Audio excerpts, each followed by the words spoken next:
Labas rytas Lietuva, šiandien kalbėsime apie tai, kas yra net neutrality, tai yra interneto neutralumas ir kodėl tiek man, tiek jums, tiek visam pasauliu tai turėtų labai rūpėti.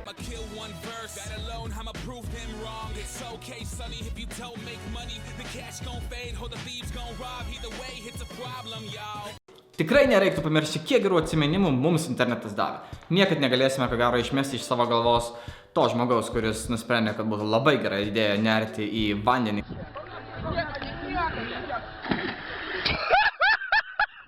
Ir ko gero niekada nepamiršime, kaip iš tiesų visi širdise norim šventę švęsti. Man įdomu, aš noriu šventę švęsti. Viskas.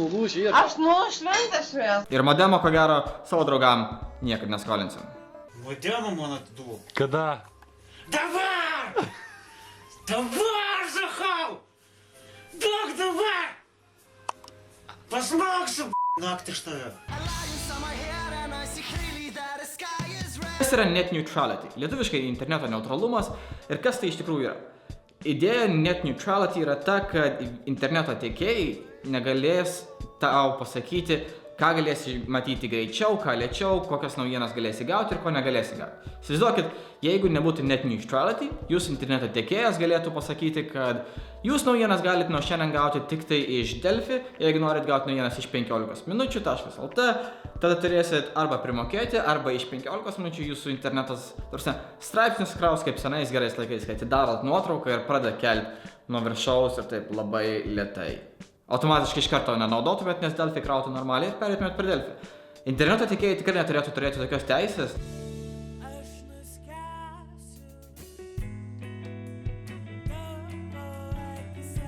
Taigi, kas būtent vyksta Amerikoje? Amerikoje FCC direktorius Ajit Pai, kuris tarp kitako turi labai... Jo veidas yra vienas iš tų veidų, kur tiesiog nežinau kodėl, bet nuoširdžiai noris trenkti. Ta prasme, aš prieš jį, realiai, turiu daug ką prieš jį, bet vien pažiūrėjus jo interviu, noris baisiai jo veidą trenkti. Kas dabar vyksta Amerikoje? FCC dabar kalba ir nori panaikinti net neutrality.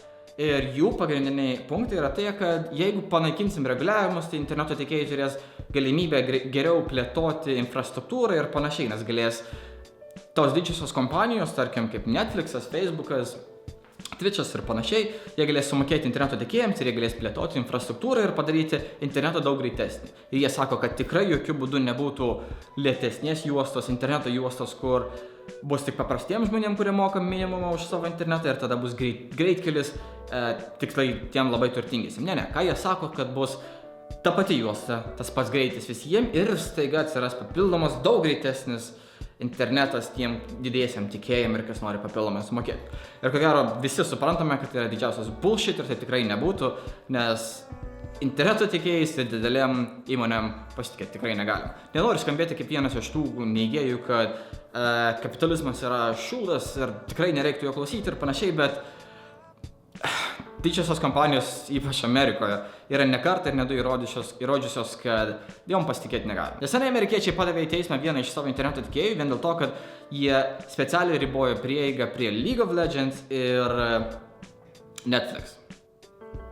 Tai jie vis dar yra po visais reguliavimais ir jau daro tokias nesąmonės ir jie nuoširdžiai prisiekia, kad jeigu to nebeliks, mes tikrai taip nedarysim ir bus viskas fainai ir draugiškai. Come on, taigi mes su jumis, mes draugiški. Jų dar vienas argumentas yra tas, kad jeigu amerikiečiam nepatinka, ką ta kompanija siūlo, jie tiesiog gali pereiti į kitą internetą, pasirinkti kitą interneto tiekėją ir viskas. Problema su tuo yra, kad didžioji amerikiečių dalis turi prieigą tik tai prie vieno tiekėjo, nes Amerikos interneto tiekėjai yra švelniai tariant pasiskirstę pagal miestus, regionus ir panašiai. Ir yra vietų, kur tu tiesiog turi vieną tiekėją ir tu negali rinktis, ar nori pereiti pas kitą ir ne. Tai didžioji dalis amerikiečių būtų įstrigę ir tai yra tiesiog, tarkim taip, nenorėkim, kad tai būtų precedentas ateičiai ir kitom šalim, nes tai būtų tikrai labai prasta.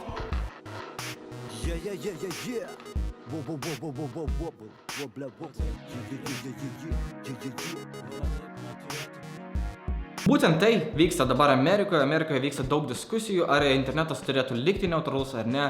Ir amerikiečiai dėl to daug kovoja. Mums Europoje, aš bent labai tikiuosi, kad yra šiek tiek paprasčiau, nes vis dėlto turime Europos Sąjungą. Ne visi, Didžioji Britanija nebeturi. Bet Lietuva ir kitos šalis turi Europos Sąjungą, kuri tikrai tokių nesąmonių neleistų, bent aš labai tikiuosi. Bet vis tiek reiktų stebėti visiems ir žinoti, kas vyksta Amerikoje, nes Daug kas prasideda Amerikoje, išsiplečia po visą pasaulį. Ir jeigu net neutrality nebeliks Amerikoje ir jeigu tai pradės plėstis, tai yra blogos naujienos visiems vartotojams ir labai geros naujienos visiems turtingiesiems interneto tiekėjams ir visiems, kas yra į juos investavę. Tikrai negalim leisti, kad tai išsipildytų ir tai būtų teisybė, nes nei mum, nei jum, niekam šitai nėra geras daiktas, tik tai didėsime ir interneto tiekėjams.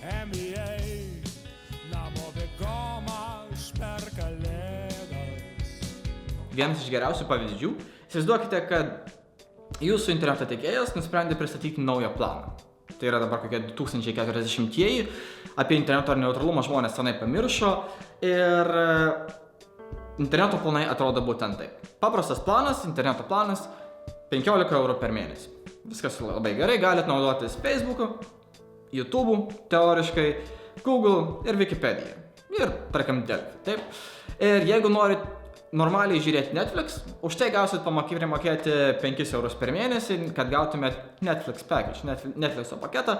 Ir jeigu jūs norit, pavyzdžiui, naudotis Facebook'u daugiau, tarkim, sėdit tik Facebook'e ir socialiniuose tinkluose, turėsit primokėti papildomai dar 5 eurus, žiūrit daug YouTube'o, sorry, bet už tuos 20 eurų, kurio mokat per mėnesį, į jį neįeina YouTube'as, nes YouTube'as kaip atskira didelė svetainė, jai reikia dar papildomų 5 eurų per mėnesį.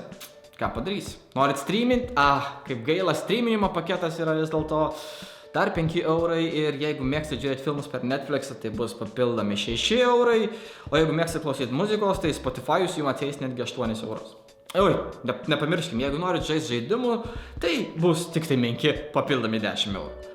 Tai įsivaizduoti, jeigu Lietuvos interneto ir šiaip viso pasaulio interneto ateitis būtų tokia, kur planas interneto ir interneto tiekėjai gali pasirinkti, ką jums leisti matyti, kokiu greičiu leisti matyti ir panašiai.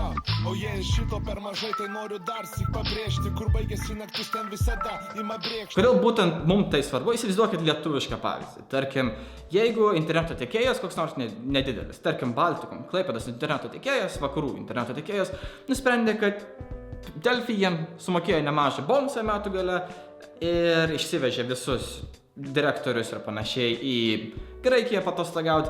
Tai nuo šiol Baltikum internetas duos greičiausią prieigą tik tai Delphi svetainį, o visi 15 minučių LT, L-rytas ir panašiai, jie teoriškai veiks, bet jie kraus taip lėtai, kad jais praktiškai bus neįmanoma naudoti. Ar to norėtumėt? Gal ir netrodo didelis skirtumas, iki tol, kol suprantame, kad jie tiesiog galėtų pasakyti, kad sorry, bet iš linkomanijos dėl tam tikrų techninių priežasčių, būtent, kad ten peer-to-peer ir panašiai, max interneto parsisintimas greitis bus 5 kilobaitai per sekundę. Ir galėsim, kaip senais gerais laikais, tam, kad vien parsisiųsti Simsus, palikti kompą 2 parom, non-stop. Nes taip, mes visi to norim ir buvo labai geri laikai, nostalgija, ne? Vėl galėsim sėdėti visi mirkę, nes Facebook'u jau ko gero bus nebeįmanoma naudotis.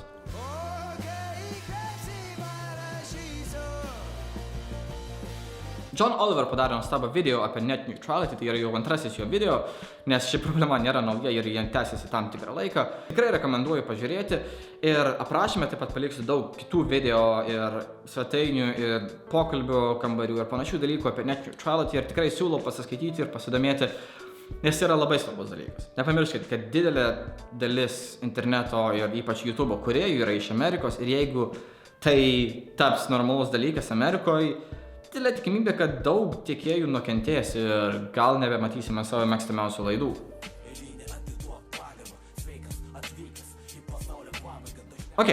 Dėkui, kad žiūrėjote čia tiek ir kaip visada iki kito karto.